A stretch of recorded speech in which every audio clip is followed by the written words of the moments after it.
আসসালামু আলাইকুম। এই বুটটা দিয়ে আমরা যাব নদীর ওপারে আশুগঞ্জে।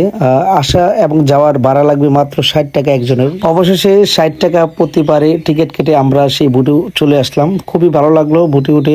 সুন্দর একটা পরিবেশ দেখতে পেলাম। পরিবার নিয়ে আসার মতন সুন্দর একটা জায়গা, সেই জন্য পরিবার নিয়ে আমার ছোট্ট খুকামনিদেরকে নিয়ে চলে আসলাম। মেঘনা নদীর ওপারে দেখে মনে হচ্ছে এক টুকরো বিদেশ, এক টুকরো বিদেশে আমরা চলে যাচ্ছি। পরিবার নিয়ে মেঘনা নদীর উপর বোট দিয়ে ঘুরতে সেই মুহূর্তটা আমার কাছে খুবই সুন্দর এবং চমৎকার লেগেছিল। কিছুক্ষণের জন্য মনে হয়েছিল নদী নয়, আমি মনে হয় কোনো একটা বিশাল সাগর পাড়ি দিচ্ছিলাম। আমার সাথে যারা যারা এই বুটে উঠেছিল সবাই সুন্দর দৃশ্যটি উপভোগ করেছিল এবং মোবাইলে ভিডিও ধারণ করেছিল সুন্দর দৃশ্যটি।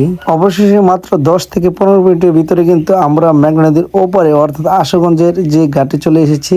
এখানে পরিবেশটা খুব সুন্দর, খুব নিরিবিলি। এখানে অনেক কফি হাউস রয়েছে। আপনারাও যারা কিশোরগঞ্জ ভৈরব ব্রিজের নিচে ঘুরতে আসবেন অবশ্যই ভোট দিয়ে এই সুন্দর দৃশ্যটি উপভোগ করতে পারেন। এ পর্যন্ত যারা আমাদের ভিডিওটির সাথে ছিলেন সকলকে অনেক অনেক ধন্যবাদ। ভালো থাকবেন সবাই। আসসালামু আলাইকুম রহমতুল্লাহ।